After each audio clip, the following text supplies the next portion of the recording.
Hello and welcome everyone.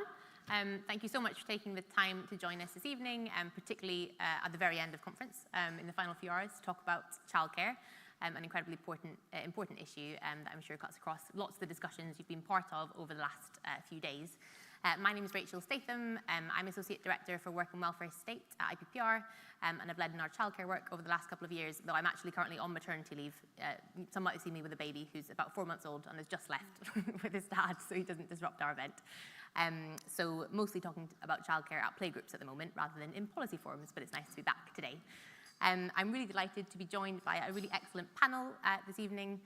So we have Bridget Phillipson, Shadow Secretary of State for Education, who's been leading on Labour's vision to transform childcare, and I'm sure we'll hear more about those plans in our discussion. Shabana Ismail, who's a member of USDA, the Retail Workers Union, and a working parent, who's going to speak about her experience of juggling childcare and paid work. Paddy Lilith, who's the General Secretary of USDA, who represent retail workers across the UK, and the excellent Melanie Wilkes, who is Associate Director for Work and Welfare State at IPPR at the moment, and is leading our work on childcare currently, so we'll hear more about our plans too. Why are we here to talk about childcare this evening?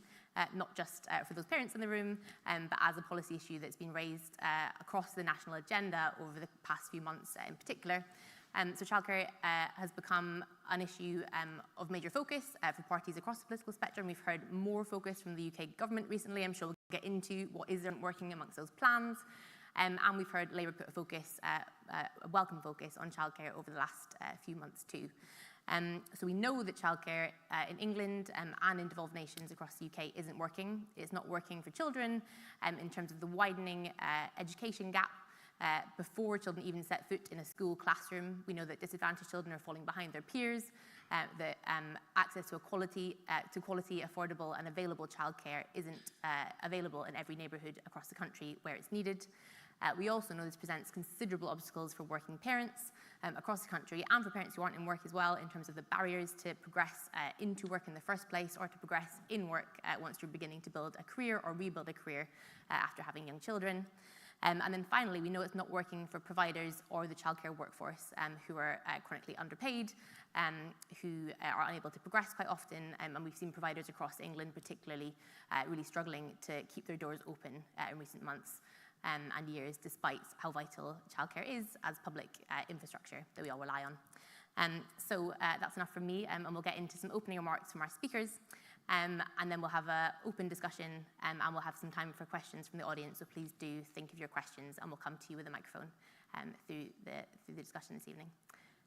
So we're going to start with Shabana, who's going to speak to her experience, so welcome. Thank you. Hi, thanks so much for having me along to speak to you today. I'm Shabana. I'm an USDA rep, and I work in retail. I've been asked to come along today and talk a little bit about my experiences of being a busy mum, juggling my jobs, my kids and my family. I've got 2 gorgeous boys aged 4 years and 18 months. I've worked in retail for over 20 years. I love my job and I don't want to give it up, but my kids need me too. My husband works long hours, 6 days a week, so I cover the majority of childcare. Until recently, both my kids were at nursery while I was at work. This was great for them. And as a parent, it's lovely to know your kids are in a nurturing environment. But the cost is ridiculous. It was £1,500 a month for my 2 kids' childcare. This completely wiped out my wages. I used to work full time, but I had to drop my hours to 20 hours to fit around the childcare.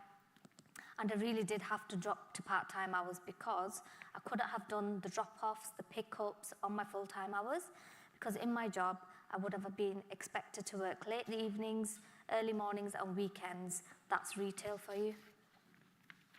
We have to do unsocial hours, and the childcare system just isn't geared up to cover those hours. So until my kids started school, I was working for free. Now I've got 1 in school, and yes, it's a bit cheaper, but there are a whole new set of problems. As you can imagine, there is a lot of running around. I'm going to 2 different places for drop-off and pick-up, doing the first drop-off at 7:30 a.m. in the morning. My son is in breakfast club and after-school club, so it's a very long day for him, and he is only 4. And it's still expensive. and often don't have a minute spare in between rushing to drop off the kids, rushing to work, and rushing home again. Not 1 minute. I know it will get easier as the kids get older, but sometimes I just feel, what's the point? It never stops. It would be so much easier if there was a better childcare safety net to support working mums like myself, but it's just not there. It's like we're invisible, and all the cost is on top of the mortgage and our other bills, and you know kids can be expensive at the best of times. This is my day-to-day situation, but it also mirrors the situation of many households, many thousands of workers in my industry and other industries too. It's so tough. But at least I've been able to continue in my job. Other people are forced to leave work. They lose their ambition, or they're completely trapped by the cost of childcare, let down by a system that doesn't accommodate those of us who don't work standard hours. It's an issue right across the retail sector, but it's not just retail, lawyers, teachers, other customer service roles. Women are experiencing this difficulty and discrimination everywhere, and it's holding us back. We live in hope that a better system is coming to support us and those who come after us. Thanks so much for listening to my story today. I'm really looking forward to hearing from other panellists. Thank you so much, Shabana.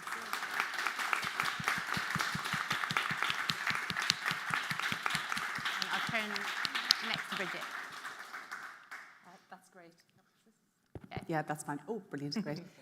Thanks very much. And thanks very much, Shabana. That was really very powerful and I think provides a really important backdrop to the discussions that we're about to have. And your experiences mirror those of parents and mums in particular right across the country. And I'm determined that we make life better for you and for working people right across our country too. And I think particularly what you set out around the needs of workers who don't work regular hours or who might work shifts. And I know that Usdaw have been really leading the charge on that, and the need for us as a party in our policy thinking to make sure that we're reflecting the needs of workers and families and understanding what's required. And I think alongside that, the points you were raising around availability and accessibility are absolutely crucial, but also how it is about supporting people with childcare that allows them to work and doesn't mean that people like you have to cut back on their hours or turn down promotions or give up jobs altogether because of the issues around childcare. But alongside that, as you were saying, it's so wonderful for children to have access to that really great learning environment alongside it. So I kind of want to locate the discussion as a combination of both what we need in education terms, but also what we need for working people and for the shape of the economy to come, because I do regard it very much as an educational challenge as well as one around employment opportunities as well. And Labour's vision for childcare is, right from our youngest years, but right throughout primary school too, because, as you were just saying there, Shabana, it doesn't end when your children start at school. It sometimes gets a bit easier in terms of cost, but the issues around drop-off and pick-up and making it work around the school day are a real concern. And that's why we've set out Labour's plans around breakfast clubs to make sure that children get a good start to the day, but also that families get a bit more flexibility too. But also the evidence around educational outcomes and the impact it has is very strong. So better attendance, behaviour issues resolved, and a softer start to the school day so children get a bit more time with their friends, especially important, I think, coming out of the pandemic, given everything that children and young people have experienced around that disruption.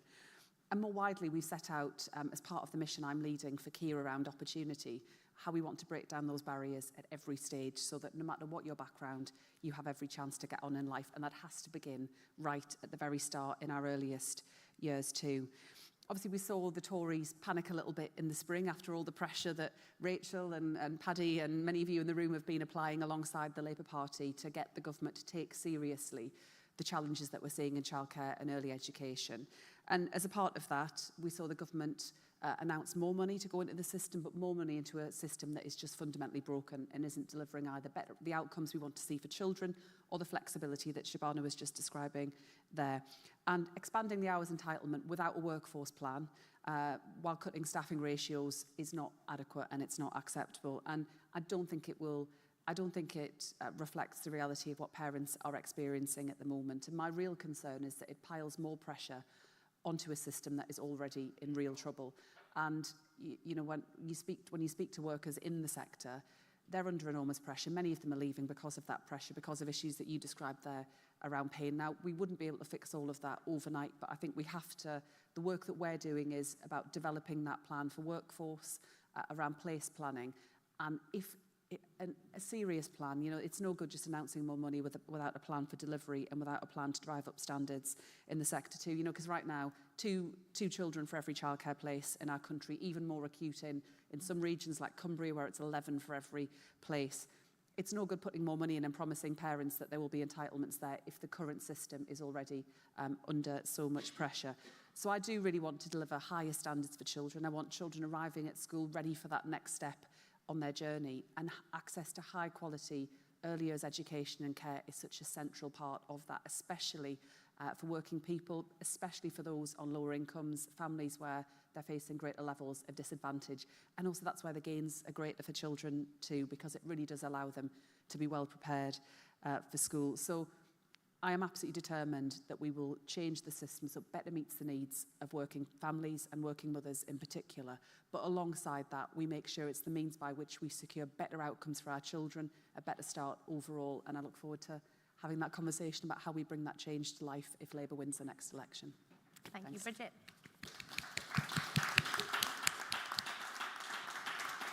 Turn next to you, Paddy. Okay, thanks. I mean, a big thanks to Bridget, and it's a real pleasure to work with yourself and your team and the whole Shadow team.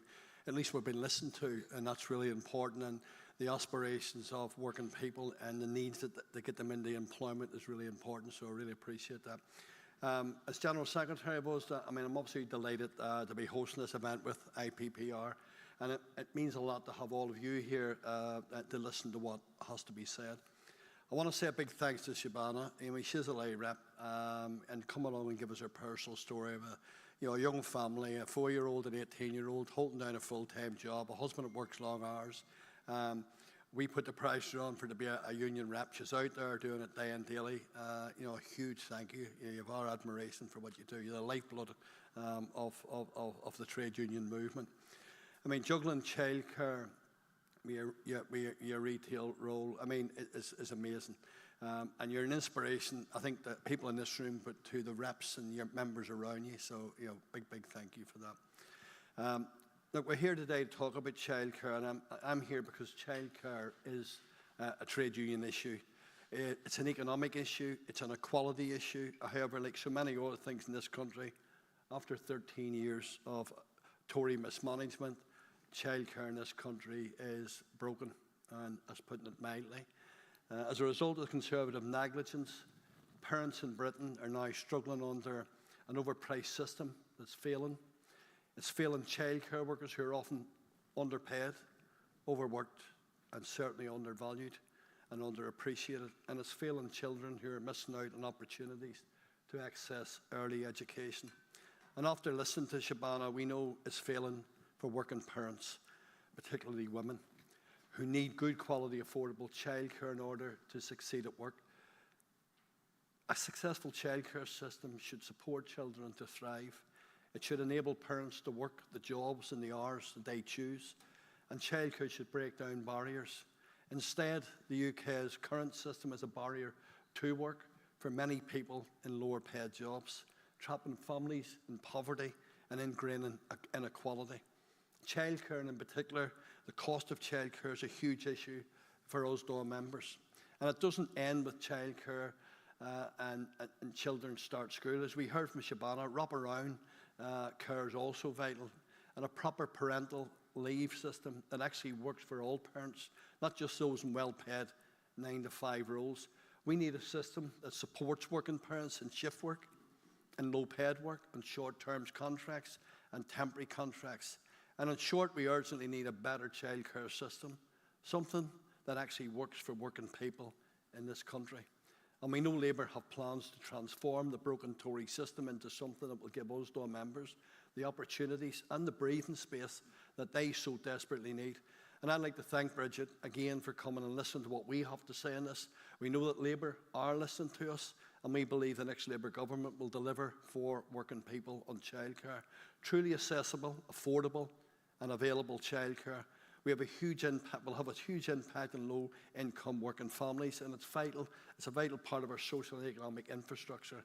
It will transform the life chances of our children and empower parents, particularly women, to work jobs and hours that they choose, enabling career progression and leveling the playing field.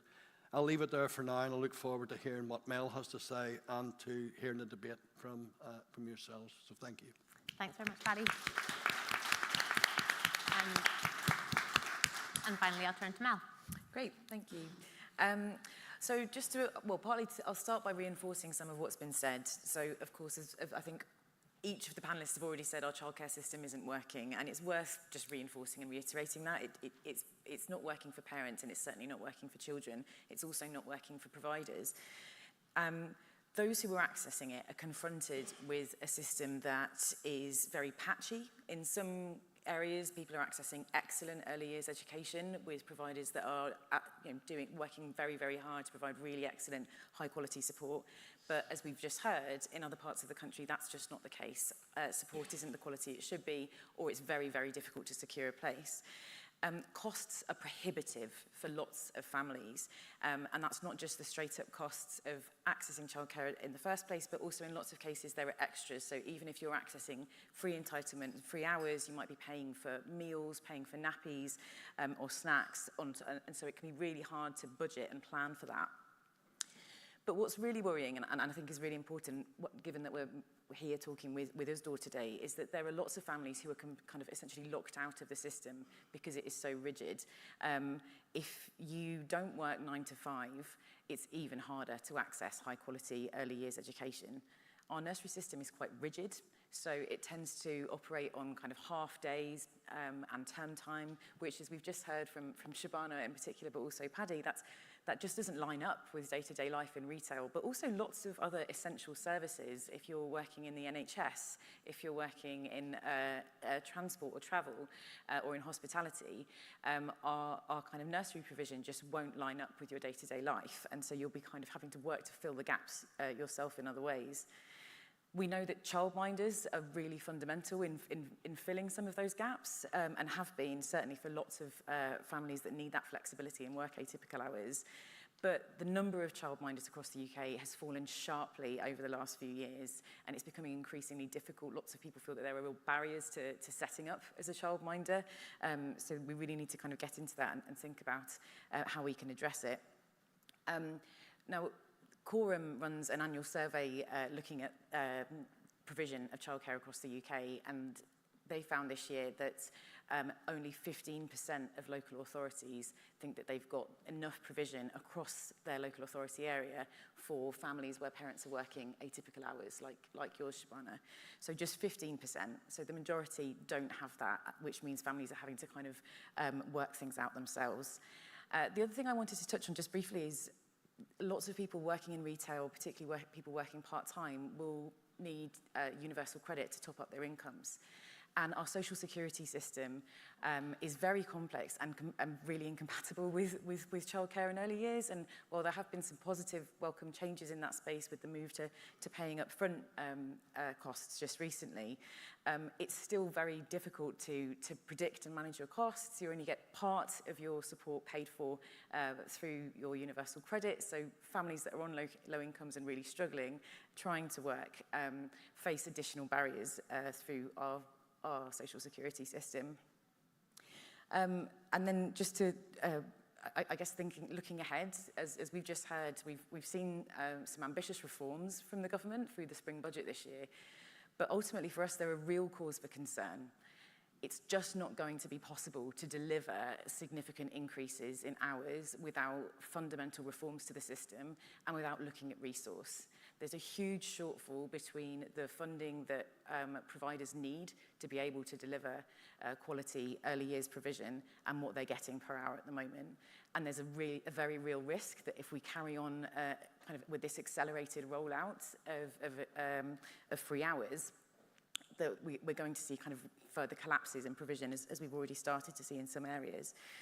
But also, given what we're talking about today, more of the same is just not going to work. If families like Shabana's are locked out of the system now, then just ramping up these rigid nursery structures and structures that are locking out childminders from setting up are going to continue to mean that people working in retail and other sectors where they're working atypical hours just aren't able to access early years provision. I'm really pleased that the panellists mentioned wraparound. It's really, really important. We've talked a lot, I think at conference there's been a lot of discussion around nurseries, which is really welcome, but we really do need to think about wraparound breakfast clubs. Great to hear that, Bridget, but also after school clubs as well. It's so important that children have access to a safe and quiet space to do their homework. Fundamentally at IPPR, we want to work towards a universal offer of childcare and early years provision that runs from the end of maternity leave right through to the end of primary school and works for all families, including those in retail. Thank you so much, Mel.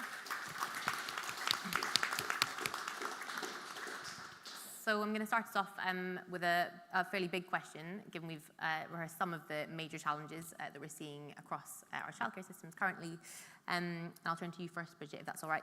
How can the UK government, or the next UK government, deliver a childcare guarantee, as we've called it at IPPR, that meets the needs of children and their families from the end of parental leave until the end of primary school? What needs to change and what needs to change first? Yeah, I think for me it's about making sure that you've got a plan alongside it in terms of how you deliver any additional entitlements. If you are, the government set out how they would expect parents to be able to access more on a staged basis, but without any discussion really as to how we make that happen, both in practical terms, how we deliver the places, but also how we drive up standards in the sector and actually the role for the sector, particularly on the staffing side, and the opportunities for people working in early years education and childcare to have opportunities to progress themselves at work, to take on new skills, to have access to really high quality training.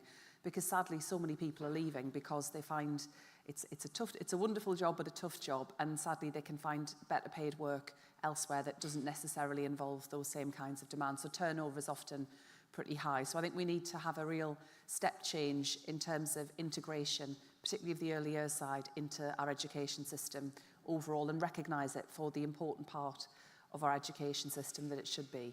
On the funding element, as I say, we've discussed how the government committed more money at the budget to doing it, but sometimes when you do things in haste, you haven't always thought through how you're going to make it work. And I don't think adding more pressure onto the hours-based approach is going to deliver. And there are lots and lots of problems already with that system, as we've heard already, including its relationship with the social security system. So that will need to change too. We're developing further thinking around this, and what I'm really keen is to hear directly from parents, as we just heard with Shabana, but also from people working in the sector with our trade union colleagues about making sure it is a system that works and delivers for parents. So increased flexibility, more choice about how you can use the system. But a change, as we've discussed, also around what we think of when we talk about childcare. I appreciate there's often a lively discussion around is it care or early education? I think in many cases it can be both. And frankly, parents will often use the language of childcare, and I think we have to meet people where they are in that. There is a really important element for our youngest children around that early education, but alongside it, that wider understanding around the importance of provision around the school day too. We've got the commitment around breakfast clubs. I think that's a really important first step. From government last time around, we did more, of course, but we have to be clear that when we're asking people to deliver an expansion of a system, we've got to fund it, we've got to pay for it, and we've got to have a plan to make it happen. And that's what we set out around the breakfast clubs, a fully funded, fully costed plan, where we'll be working with staff in our schools to deliver a much better system integrated into the school day. Fantastic, thank you very much. Shabana, if I go to you next, what do you think is the first thing, what's your major priority for change if you imagine a childcare system that would work better for your family? To be honest, it's like, when my child's poorly, I had my baby off sick a couple of weeks ago. He had bronchitis and chest infection, so he was in hospital. I had to take unpaid leave, so I need something that's going to provide for us, because I still had to pay his nursery fees. Yeah. So it's quite, you're in a no-win situation there. And again, when it comes to half-term holidays, you'd either take 6 weeks unpaid or put them in holiday club, which is £25 per session. So I do 2.5 days. So I'd rather take the 6 weeks unpaid than you know, take that. So I'm wondering if there's anything that's in place to help with that and stuff like that. Yeah, it's a major challenge, isn't it? It's a major challenge, yeah. And a lot of the conversations I'm hearing currently with my almost 5-month-old at playgroup, as people are coming to the end of their, particularly their paid portion of their parental leave, navigating next steps, thinking about what they might be able to do when they do return to work. A lot of the calculations parents are often doing, even if it's not, you know, with sick days and having to, you know, forgo your salary altogether, is how many days of childcare can I afford versus what hours I can work. What's the difference between the pay I'm going to take home and what I'm going to have to pay out to go to work to make sure that your little ones are cared for. Just so difficult, isn't it? Yeah, incredibly difficult. And obviously parents across the economy in every in every workplace, in every sector. Somebody's mentioned already NHS workers. You know, we heard plans at the start of the conference to tackle waiting lists with an expanded service. Childcare will be really important for the NHS workers that are going to provide those services to make sure that we can run a 7-day NHS service to catch up on waiting lists. We're going to have to make sure that there's the provision in place for out-of-hours NHS staff that will need to be working around the clock to make that happen too. Mel, can I go to you in terms of what our priorities for change are? Absolutely. I mean, the first thing I'd say is I would echo both of those priorities. I think they're both very, very important. And, you know, a big challenge at the moment is most nurseries only offer support during term time. So having a year-round provision would make a huge difference to lots of families. And of course, funding workforce is really key. I'm really pleased to hear you mention a workforce strategy, Bridget. I think alongside thinking about training I'd also think about pay and terms and conditions. So we've also heard, you know, there's this real issue of churn, as you mentioned. Lots of people working in early years just simply feel undervalued at the moment. I think it's not so much a problem of recruitment as a problem of retention. People go in, they're very motivated, but the sector just cannot provide secure, high-quality work with routes to progression. There's a really interesting model of fair pay agreements that I know Labour is looking at in social care, and it would be really interesting to see whether they'd be up for kind of getting the sector around the table and looking at something similar in early years. And then just alongside that, I'd say driving a real focus on quality and supply. So we've talked a lot so far about how provision is quite patchy. There's real issues of availability. We really need to drive up the kind of scale-up provision of early years and wraparound care across the UK. I was going to say we've given some thought to this. Rachel, before she went on her kind of applied research sabbatical, if you like, gave a lot of thought to this last year with a proposal for scaling up through working with local and regional government.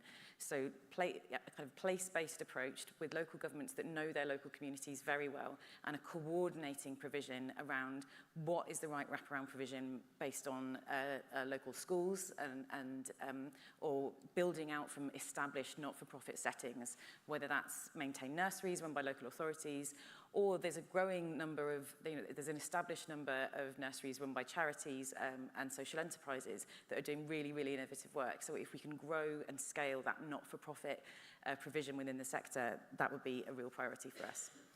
Thank you so much. And then Paddy, we can turn to you. I wanted to pick up on your very welcome comment that childcare is a trade union issue. As I think we've probably known for a long time, but it's obviously becoming more pronounced at the moment given how acute the childcare crisis in the UK is becoming. I wondered if you could speak a bit more to the kind of concerns that you're hearing from members and how that links into the conversations we're having around the future of the childcare workforce itself. Well, it certainly is a trade union issue. It's also a massive issue for employers, and they've got to take a lot of responsibility as well, especially in the retail sector. Predominantly female, predominantly young women.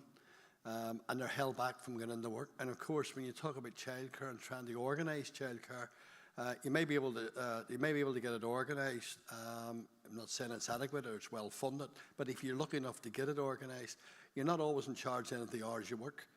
It's a 24/7 industry. Some employers will tell you when you work. Now, we would hope in the areas where we are recognised, we have some control over that, ensuring that management manage properly, give people that opportunity. But it's not always the case, which makes it much, much more difficult then to organise childcare around that. You know, we look at, you know, childcare is not that well known. 50% of the people, our members that have been surveyed, don't even know what's available to them. So there's a lack of understanding there as well, and there has to be more advertising around that, what people can get. But I'm not hopeful with the current scheme, even with the money that's been put into it. I think Bridget hit the nail on the head when she said, when you do something in haste, it normally doesn't end well. It needs to be thought out. It needs to be, you need to talk to the people like Shabana, individuals who are living the experience every day. We need to involve the employers, the trade union movement, the government, local authorities, and let's look to see how we get good, affordable childcare. Which it's not just care, you say, it's also education. I have grandkids, at that, small grandkids, 3-year-olds just gone in to daycare. But the mother was paying over a third of her wages. A third of her wages is paid for that child so she can work. So there's something badly wrong with the system when you're getting penalised that way. So, it's an issue for employers, it's an issue for us.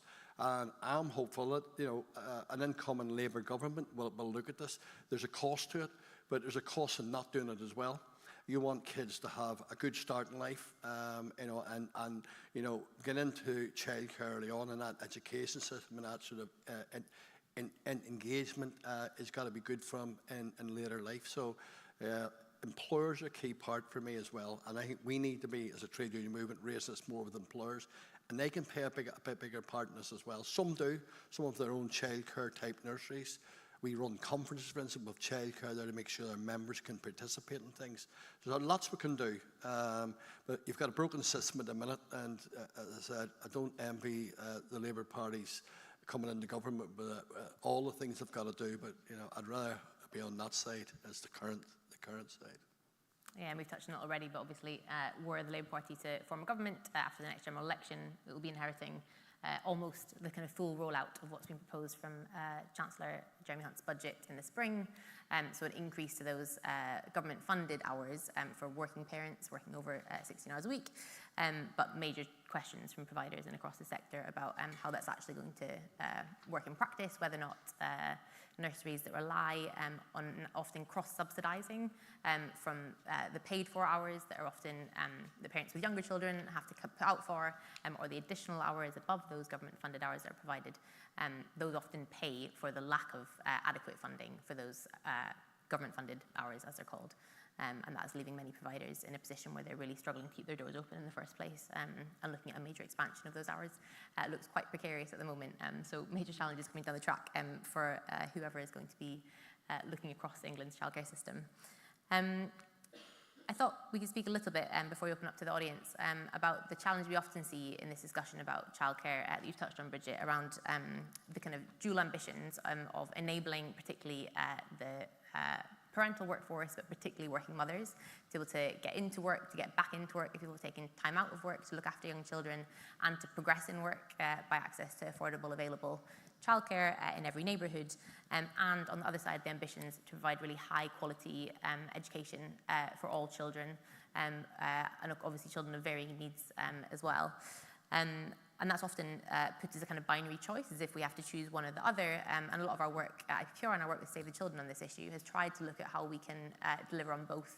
I thought I'd turn to you, Mel, to speak a little bit about what that might look like, and also how that brings in the question of how we could start to think about provision for those working non-standard hours and those with disabled children as well.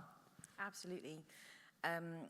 So I think there's a couple of things. Well, one is that, as Bridget mentioned earlier on, I think there's sometimes a sense of a kind of false dichotomy with, is childcare about support for parents, or is it about early education? And that just simply isn't the case. I totally agree with you, Bridget. I mean, I think the way we've been talking about it at IPPR is there is a double dividend to really investing in early years and wraparound, and that is both thinking about in terms of parental employment, but also the wider economic benefits of when you get that parental employment right, which extend beyond women predominantly, parents more broadly, but also the local communities and the broader economy.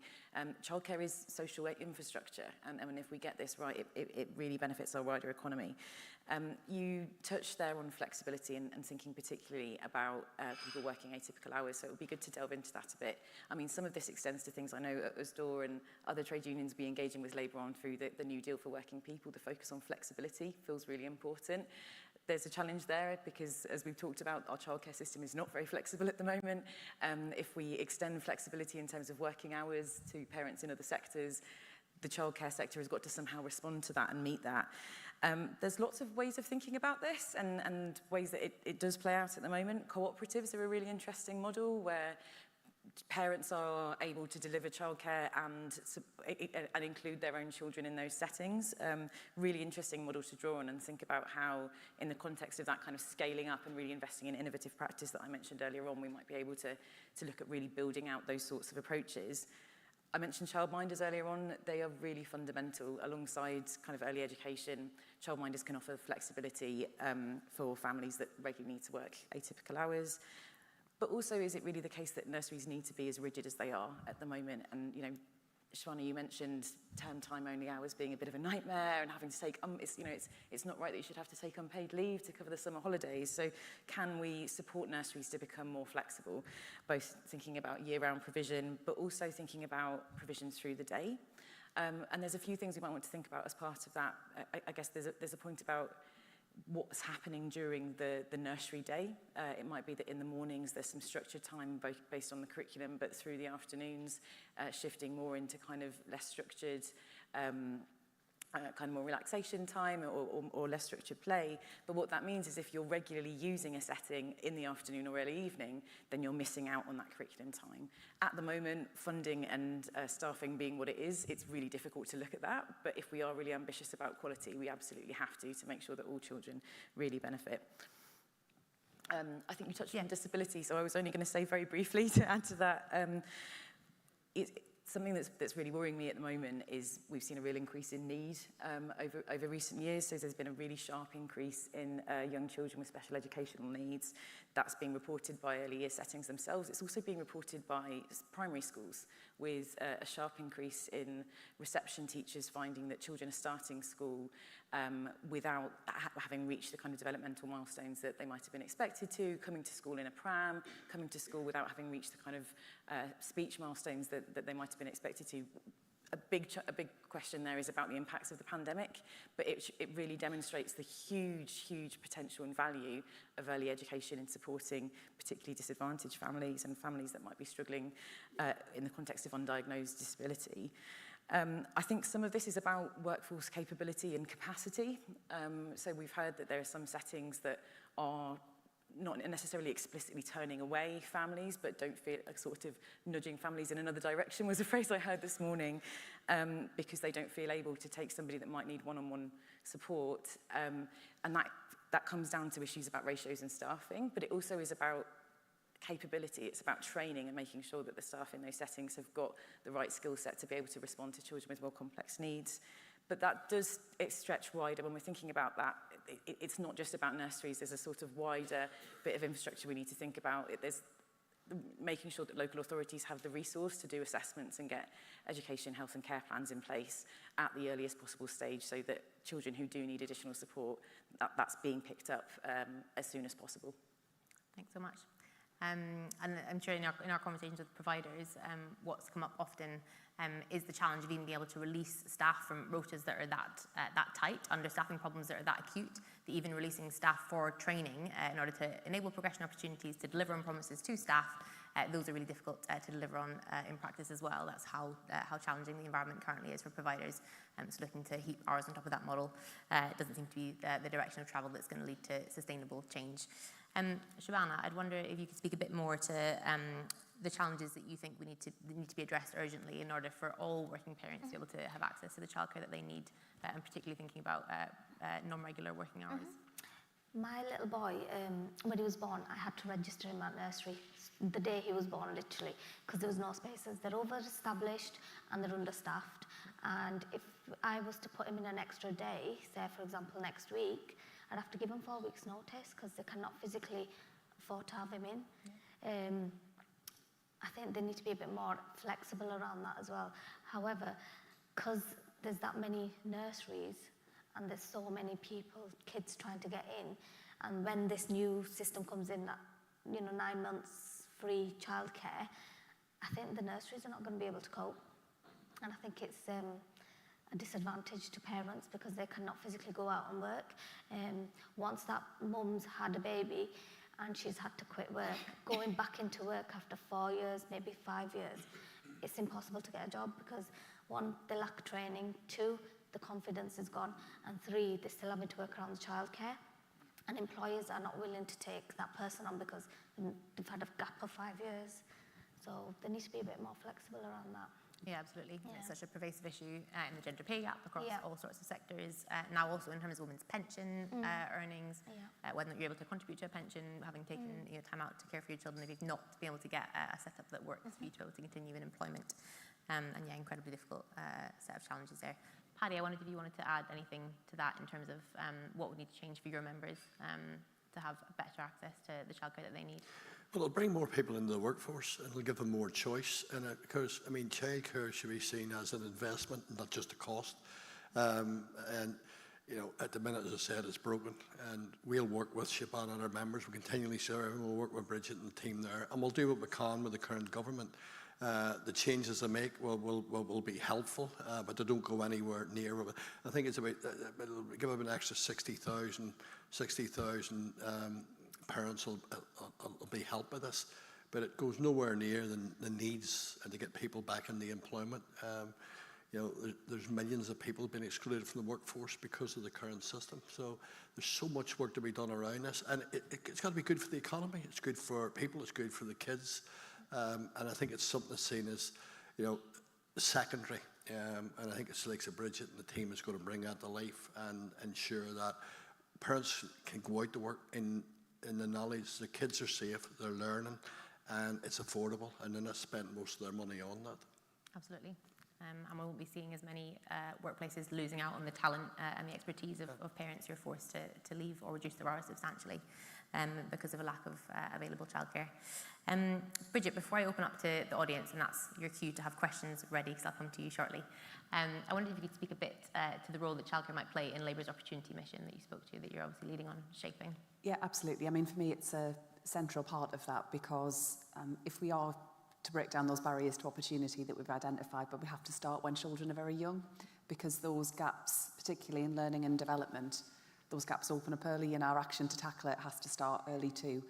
And I would say just, you know, alongside that, you know, I'm really pleased to be working with Paddy and our trade union colleagues around the development of the manifesto and our thinking around all of that because it's a big personal priority for me to make sure that we get a much better childcare and early education system and that it will be a big priority for us from government. It's the right policy intervention.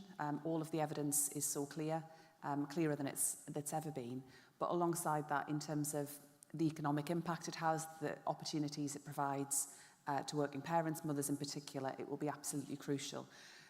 But the big part that, you know, the part I want to be determined to get right is when we're making change, we're clear about how we will make it happen. I think that's what's been lacking from so many elements of government policy, whether it's childcare or schools or the recent announcement we had from the Prime Minister around post-16 education. It's no good just announcing it and landing it on people. We need a serious plan for reform, serious plan for change in the sector.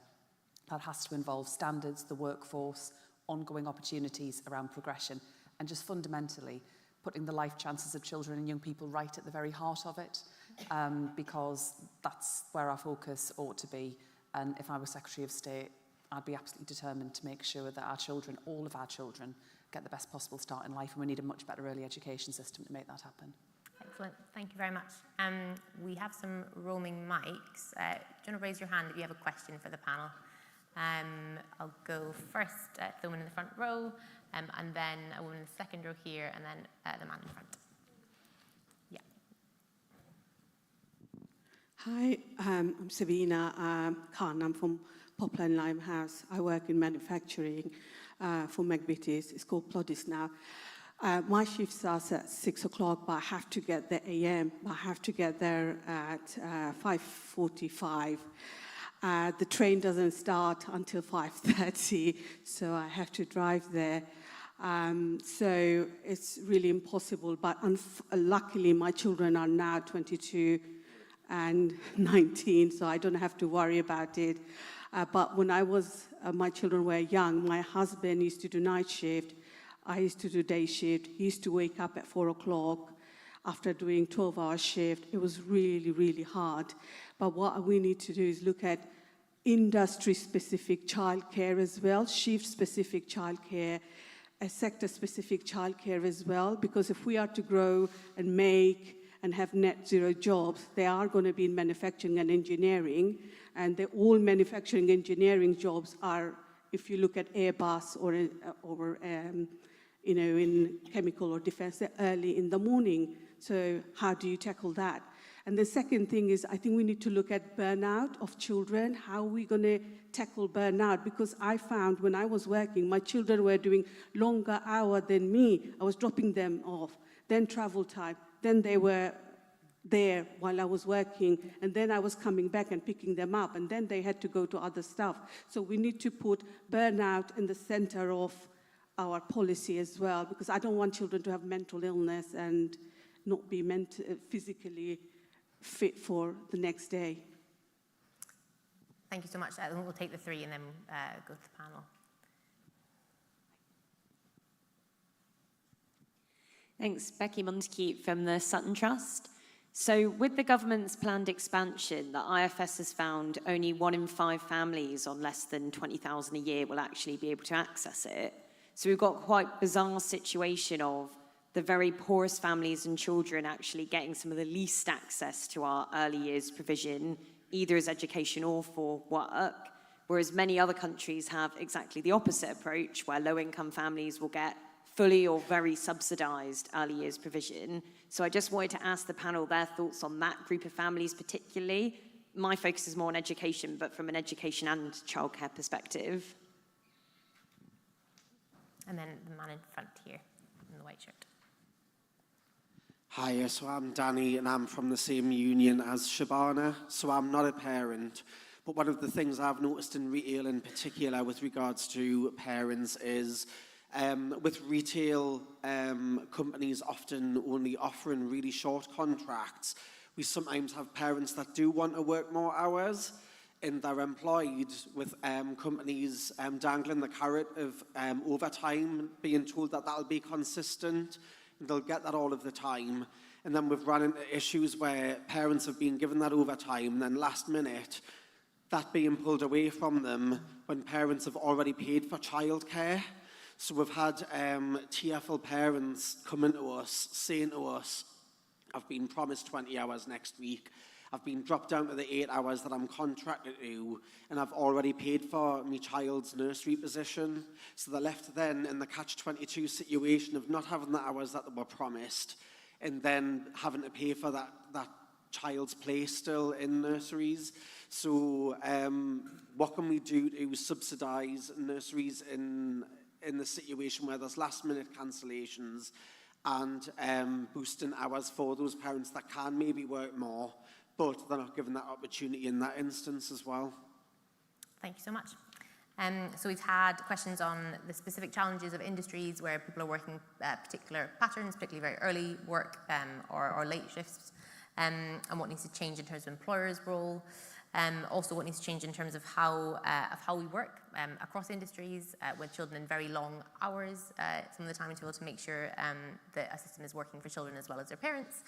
A question from Becky over here in terms of what needs to change to make sure that the system is working for families on the lowest incomes who are currently locked out from the new expanded hours offer that the UK government has put forward.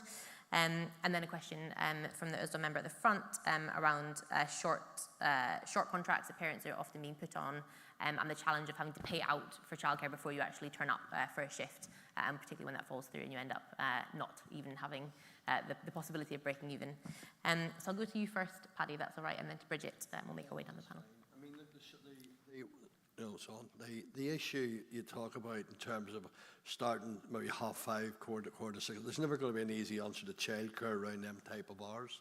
And you link in a lot of things like transport, infrastructure. There's loads of issues around that. I'm not an expert on it, but I know in terms of the childcare is normally based around the traditional sort of 8 to 5, normally schools, and that's why breakfast clubs I think is really important. You get it in the earlier starts, then you've got a difficulty, and I don't have the answer to that. I really don't. I think that's where the discussion with employers have to come in, and that's where I think they've got to take some responsibility as well when they have predominantly a female workforce with young children. In terms of the low-income families, I mean, just a stat there, which is quite startling from the Centre for Progressive Policy. They estimate that currently 1.7 million working mothers are prevented from taking on more hours.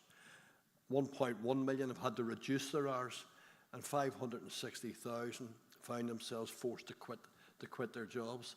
Now, there's something badly wrong with the system when you're looking at like 1.7 million mothers.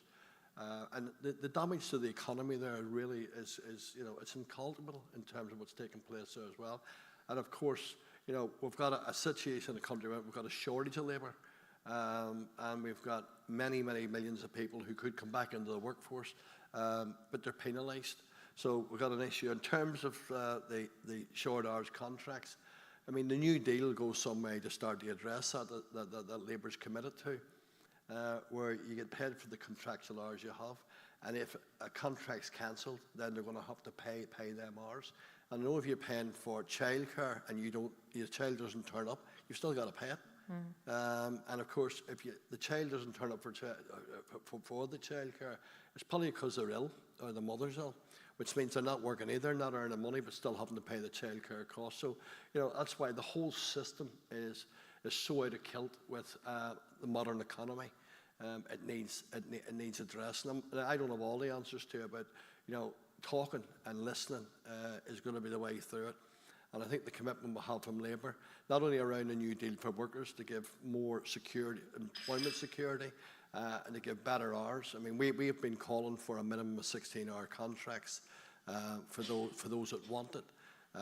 But of course, the more hours you get, and if you're in work benefits, then you have your benefits cut as well. So it's a vicious circle. So these are all the big issues that it's going to have to be dealt with. And I want to work with Bridget and team and the employers to come up with a solution that works for parents, for the kids, for the economy. It just makes sense. Fantastic, thank you. Bridget, I'll turn to you next. Yeah, just to build on that, I mean, I'm really pleased that we've got such strong commitments around giving workers greater security and providing greater certainty around what they can expect to earn. And there's more that we will, of course, need to do over time, but I think that's a really firm and strong basis for the exact problem that you're identifying. I think alongside that, to Becky's question around eligibility in the system we've got now, I mean, that just illustrates why loading more into a system that already has its problems isn't the answer. We're looking carefully at all of those issues around eligibility. It seems bizarre to me that we don't support people who are making that transition from not being in work, but who are training, upskilling and seeking to make a contribution. I hear that wherever I go about the student nurses who don't feel supported, the apprentices that don't get what they feel they need, and that is part of our thinking. It's absolutely essential that we address that. I mean, already, even before the expanded entitlement, far too many children that would have been eligible, even under the current system, are not getting the take-up that they need, partly because the places just aren't there either, especially in some of our most disadvantaged communities. And what I found really troubling in recent months is to where I've visited provision that's closing, where it's the only provision in the area, often where it's very closely aligned with the schools. So one schools based early year setting I visited that is on the school site, works very closely with the school, and what the school will say is it means that the children that they're supporting are arriving in a much, much stronger position to learn. And it's a school in a really disadvantaged community where there are lots of challenges. That's in the process of closing because they can't make it work. And the cost to the families involved, but the wider cost is obviously profound. And just to the question around shift working and family life, I think you're absolutely right that it's also about quality of life for families and good quality of life for children too. And for me, it's about parents and families having real choice about what works for them and what's right for them. And we already face, as you described, a real challenge around growing problems of children and young people's mental health and wider issues around concern and their well-being. I thought Keir spoke very powerfully today in his speech about wanting to make sure that families have got that time together, that are able to do things like, come to a museum like we're in now, have a trip to the beach, get an ice cream, the things that make, for children, those experiences, those opportunities, which in the middle of a cost of living crisis is just so tough. But I do think it's about that quality and people being able to make the right balance as it suits them about work commitments, family life, other responsibilities, and not just having to work every hour God sends. Thank you. Shabana, what would you like to add? I agree with the first question. My little ones, and my day starts at 7:30 in the morning. It doesn't finish till 6:30 in the evening. And then they've got to come home and do their homework. And by the time you've got them in bed, you're just thinking, I've not spent 1 minute with them, and you're just rushing them around. Have your dinner, forcing the dinner down them. They're having to do their homework in a rushed time, and then they've got to get to bed for a certain time because the day starts again at 7:30 in the morning. And then agreeing with Danny as well with the flexible working pattern. I'm quite lucky because my store gives me set shifts and I can give them to the nursery. However, there's quite a lot of parents that don't get that regular shift pattern. They're like, 1 week they might be doing earlies, 1 week they might be doing lates. They cannot physically do that with nurseries. Nurseries want a set pattern. And it's quite difficult to do that. So that's why they just say, what's the point of being employed? I might as well just stay at home. Yeah. So that's all I wanted to add. Thank you very much. No worries. And I'll turn to you, Mel. Great. Well, I mean, I guess the only thing I would add, so I agree with a lot of what's been said already, that question about children from the most disadvantaged families missing out feels really key to this conversation. And I think of all of the different policy areas that we're talking about, if Labour were able to look at eligibility, that could be just transformative. At the moment, it's the case, we talk a lot about the value of early education and childcare, but it's families whose parents aren't in a position to work, who aren't working, or who are accessing training, as you referred to, Bridget, are missing out on that essential early education. So breaking that link and that conditionality between employment and access to early education and childcare would just mean, and because I suppose as soon as you have those sorts of conditions, there will be other barriers that come with that. If English isn't your first language and you've got to complete a lot of paperwork in order to be able to access your free hours, that those sorts of factors, alongside the kind of challenges around availability, will be driving some of those barriers in take-up and issues with take-up. So just would really welcome the shift on eligibility. And I think a lot of this really speaks to the wider conversation about job security. I think if something that was raised earlier was looking at how nurseries are funded. If nurseries were funded on the supply side rather than the demand side, so and what I mean by that essentially is that if they were getting funding in a grant from government rather than getting funding per hour that is taken up by a child, then the issue that you just described, Danny, wouldn't necessarily play out in the same way. With parents having to pay for childcare that they aren't using. So I think that there are so many knock-on impacts that would come from rethinking those funding structures. Thank you so much. I'll open up again to questions. I know there's some more hands. We've got a woman at the back there, a gentleman over there, and then somebody at the front here. So we'll take those three together. Thanks, Sophia. I just wanted to say, first of all, thank you so much to everyone on the panel, because you reflect what everyone feels as a working parent. I think my school doesn't even work for people working 9 till 5, so you literally drop off at 8:40. You can't get in on time. So I really welcome what Labour is saying about 8 a.m. breakfast clubs. But I really think we need to go further. So if you look at France, they have after school until 6:30 provided by the state. They have holiday clubs provided by the state. At the moment, it's so patchy. My school's only just brought after school clubs in. It's expensive. It's run by a private equity group. They don't care about homework or actually nurturing children. So I wondered if Labour has looked at what other countries are doing and what other steps could be taken. Thank you. Thank you. Hi, thanks. Tim Moore. I'm a policy officer at Liverpool City Region Combined Authority, perhaps with a suggestion around where some of these solutions might be found that you're talking about, Bridget. So in the summer, we started a piece of convening work with local authorities, settings, TUC, training and learning providers, and DWP and other government departments and Centre for Progressive Policy to look at some of the issues and challenges locally, consider what local solutions there might be to them. We started off thinking we were going to have about 15 people over in Man Island in that building there, and we ended up with almost 50 in Liverpool John Moores.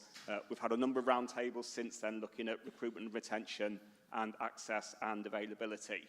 And we are currently out for an adult education budget test and learn pilot, using the powers that we've got to see what providers could do differently, some specific language around an apprenticeship levy offer to increase the number of apprenticeship take-up, and we're doing some research with CPP to really try and drill down locally into where some of the vacancies are, the supply and the demand, and the expansion when the new offer comes in, because, as you've mentioned, DWP just don't know with any degree of certainty, and given the localisation of childcare, it's even more important that we understand where that is. So my question is, Bridget, would you be happy to have a conversation with us locally about what we might be able to do differently to make things work, recognising that the system we're working in is imperfect?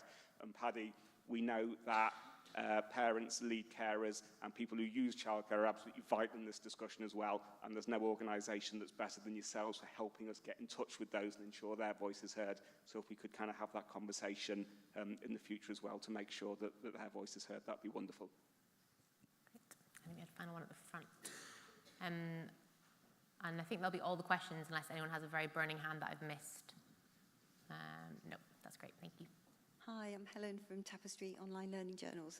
We work with 16,000 schools and settings across the country, many of whom are really struggling to find high quality staff or staff at all to staff their settings.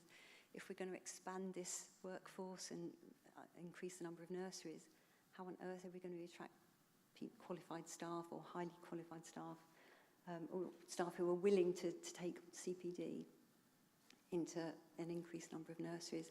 And do you think maybe stop calling them childcare workers and start calling them educators might attract them and raise the status of the profession?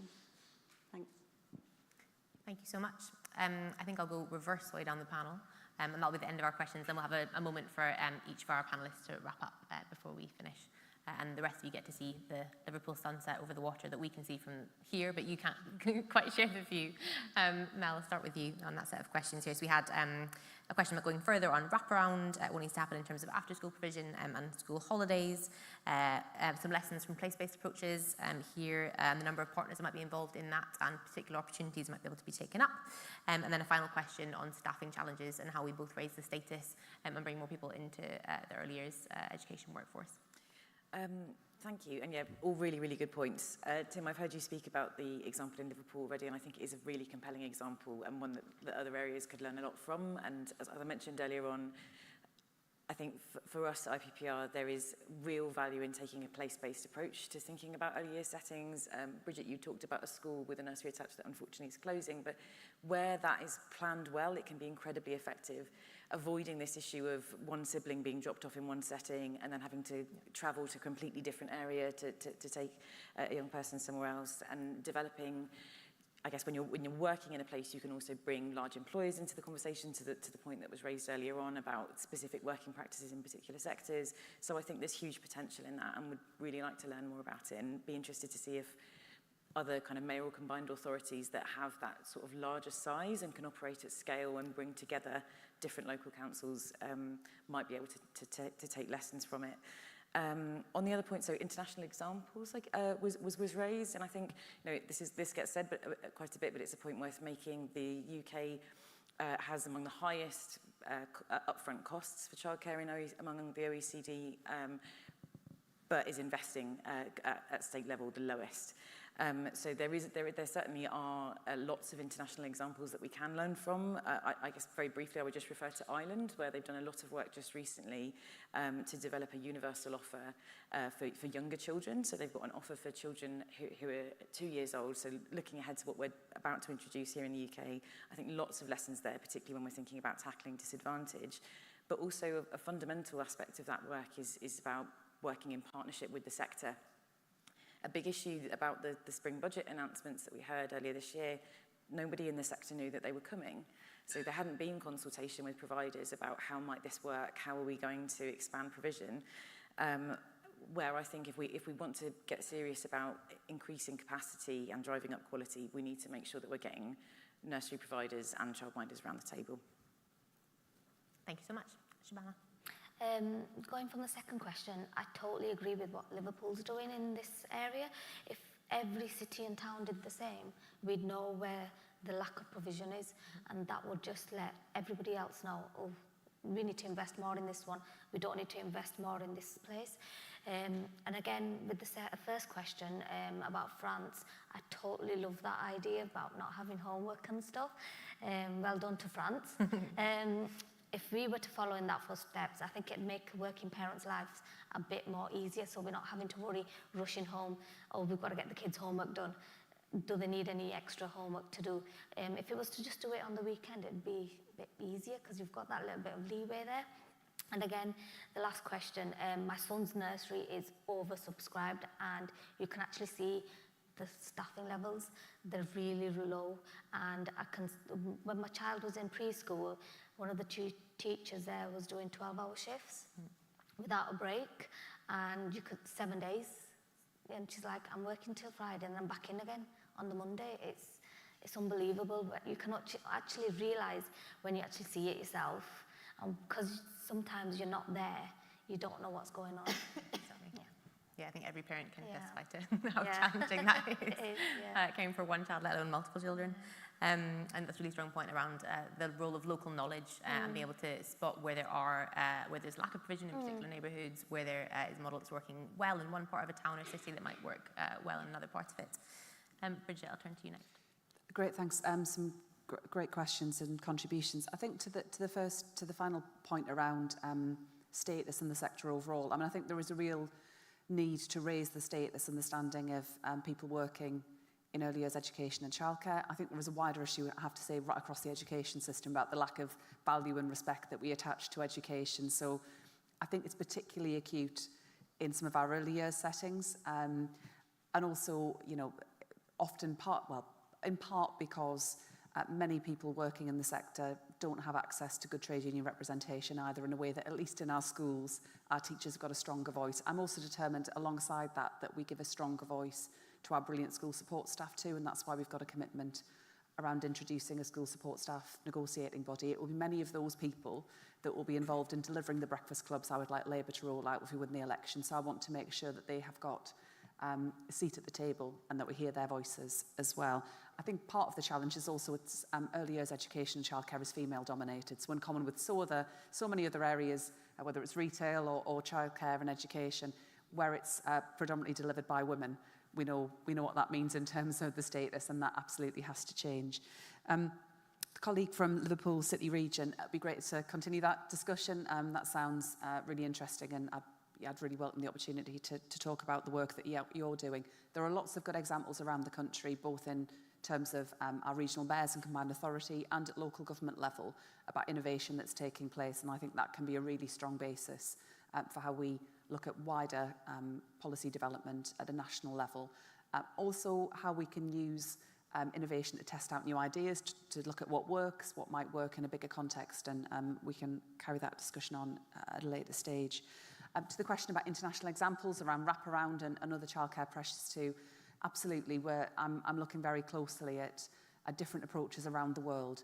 For me, it's not simply about lifting what works in one context and dropping it into England, because we have different system, but more widely. But I think it is about drawing on some of the best practice and changes that are taking place. And Ireland is one example, as you just said there, about the change that's happening around a changed funding model, but alongside it a clear expectation about improving standards and better training and development for staff too. So I've been to see that at first hand, alongside a trip to Australia to look at the work of the incoming Labour government, as they came into power, the Labour government there, around the changes they're making in transforming opportunities. They've got some of the similar challenges that we face around childcare deserts. So it was interesting to see the action that they're taking to the role for government in providing and enabling the provision of those places. Estonia, which has got a brilliant example where I've been as well, so I've been on my travels, to look at the better integration they've got between early education and the school system overall, so really strong integration. And in terms of France, my team have been speaking to the French government about what they're doing, so really keen to look at that and see what more we might learn from. As I say, it's not simply a question of just imposing what's working elsewhere and moving it here, but there's a lot of really great work going on that I think we can really look to for inspiration. Just finally, on wraparound, I completely hear what you're saying about the need for wider change too, I hear that a lot around the country. I think part of the challenge we have at the moment is rolling out breakfast clubs will be a really big priority for us. That's quite a big change, and I want to make sure we get that part of it right. And there is a degree to which, I suppose, right across the education system, people feel beleaguered, tired, worn out. So we have to do that change in a way that takes people with us, that works with those we're asking to deliver it, to make sure it's properly planned, properly rolled out, and it gets the support to where children need it. Thank you so much. And one thing that, on the wraparound point that we've heard a lot through our research is the kind of mirror image of workers not knowing what their shift pattern might look like until the week of, parents not knowing what wraparound provision might be running or not running at their children's school until the first day of term, and that's obviously quite difficult to negotiate with your employer. Finally, we'll turn to you, Paddy, and then we'll have a kind of closing remark from each of our panellists. Yeah, mine's fairly quick. I think most has been covered. I think best practice, I mean, we can learn from best practice. We don't, as I say, Bridget's right, we don't just lift something and put it in. But there's lots of great examples. Our European colleagues across Europe, the Nordic countries have really good childcare facilities there. So, you know, let's look and see what's out there, how it works, how it's costed. And it's a way to go. I mean, we'll do that with anything we're doing. We'll look for best practice and see how it fits in with the current UK system. In terms of the local authority, I mean, Chris, our Deputy Head of Research, is here, so we just change sort of names with him and things. There's Chris sitting beside you. We're more than happy to get our research department to have a chat and talk through the work that we're doing. In terms of the workforce itself, I mean, the workforce is really, really crucial, isn't it? These are individuals it's employed to look after the formative years of our children. You want good childcare education, as he said. They call them childcare workers. We need to value them more. We need to train them more. We need to pay them more. We need to give them the respect that's needed going forward. And I just hope, I mean, at the minute we're looking at, I mean, well, myself as part of the Labour family, but the National Health Service and social care is an example where there's going to be first pilot to look at sectorial collective bargaining, and that's to help bring social care up and give the respect to them. And we've seen what happened during the pandemic with our care homes and that.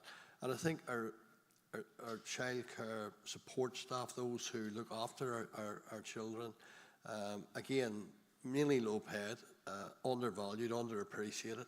And it's not necessarily the employers that have it. The money's not there either. So there's a whole raft of things that needs to be done. But I think what Labour's saying they're doing is a good start. You know, it's not going to be the answer to everything, but you know, we've got to start somewhere. And of course, the bar that's been set at the minute isn't particularly high. So hopefully we can beat that. We're being plunged into darkness. I think that's our sign to wrap it up. So I'll just take a kind of parting thought from each of our panellists. So we'll go in reverse order from how we started, if I can remember. So I think start with Mel, Paddy, Bridget, then Shabana. Okay, I'll keep this brief. But I mean, what I'd say is we've talked a lot about challenges and problems today, but I want to end on a positive, on a note and a reason to be optimistic. I think now, for a long time, lots of us have known how important early education and childcare is. But it has never been kind of more at the forefront of political debates and conversations. I've seen that over the course of this conference, but also this year, and even if the spring budget announcements weren't right, it was, I think, a sign of the times to see a Chancellor talking about early education. And we just need to think about how we can sustain that. I wanted to very briefly preview some polling that we're doing at IPPR to look at public attitudes around childcare. So I won't get into the details of our findings, but just to say very briefly that we know people are really invested in this, and that extends beyond what you might think of the usual suspects. So yes, parents are really kind of prioritise childcare as when they are given a series of questions on priorities for the next government. But that also extends to a much wider group of people, and it includes people who regularly care for children outside their family. That informal care is having to fill in the gaps a lot at the moment, particularly for people working in sectors like retail who are locked out of the current system. But we also saw had some really interesting findings around the groups of people that are really motivated about childcare. So people from Black and Asian heritage were much more likely to identify childcare in early years as a priority than white survey respondents. Among voters, we saw that it was Lib Dem, Labour, Green and Brexit Party voters when we were looking at how people voted in the 2019 election. So a very interesting kind of cohort of people. And when we're thinking about what this matters and how we tell that story, people who prioritise early education and childcare were also really putting at the top of their list housing and job security. So there is this sense that we, when we're talking about early education, we are talking about infrastructure, and that is how it's seen by prospective voters. I'll end it there. Thank you very much. And then to Paddy. Yeah, I mean, just to round up for me, we need to have an ambition for childcare, and not just ambition for us, I mean, as a Labour member, but ambition for the parents and for the children. We need to ensure, as I said earlier, that those that work in the sector are valued, trained and supported as well. And if we do that, it's got a massive benefit, not only for families, for children's formative years, but also for the economy at large. And as I said, it shouldn't just be seen as a cost. It should be seen as something that we need to do as much for the economy of the country as it is for children's education going forward. So, I mean, I'm just pleased that we've had so many questions. It's opened my eyes up, and of course, when I talk to Chris and our research team, we'll be doing a lot more work around surveying mums and all families in general to see what more can be done so we can feed it into any policy work that's going on with Bridget. Fantastic, thank you. Bridget. Great, just to say thanks to you and IPPR and USDOR for hosting this evening. I think we've had a really good discussion, and the work that you're doing is really important in shaping our policy thinking, so I'm really grateful for that, as well as drawing on best evidence and research internationally. I'm also keen that we look at all of the great work that's been going on to identify the gaps that are there and how we might respond to it. And just very finally to say, I'm determined that if we win the election, we put education right at the heart of the work of that government. So from our youngest children, but right throughout school, colleges, universities, the chance for workers during their lives to retrain, to upskill, that's what I'm determined that we deliver, and this has to be a really important part of it. Fantastic. And Shabana. By coming here today. We got. Am I in? Yeah, there we go. Now by coming here today, it's given me an insight that there is light at the end of the tunnel, and we're going to carry on working with USDOR, campaigning for our working parents' rights, maternity rights, paternity rights, and I think there is a way forward in this. Fantastic, and what a great note to end on. We've heard a lot about the challenges of delivery, actually making change happen in practice, about the role of consultation, learning, and translating lessons from other contexts in doing that and making that happen, and a lot about the ambition that's needed to make this a reality. So shifting not just what we do in terms of delivering childcare practically, but also how we think about early years education and the role that has to play in policy for the next UK government. Thank you so much for staying with us, especially with flickering lights, and I know it's the end of a long conference. I hope you've learned something from our discussion this evening, and I can also hear my crying baby as if the lights weren't enough of a sign. I don't know if anyone else is that tuned into baby crying, but I know he's outside. So thank you so much, and enjoy the rest of your conference.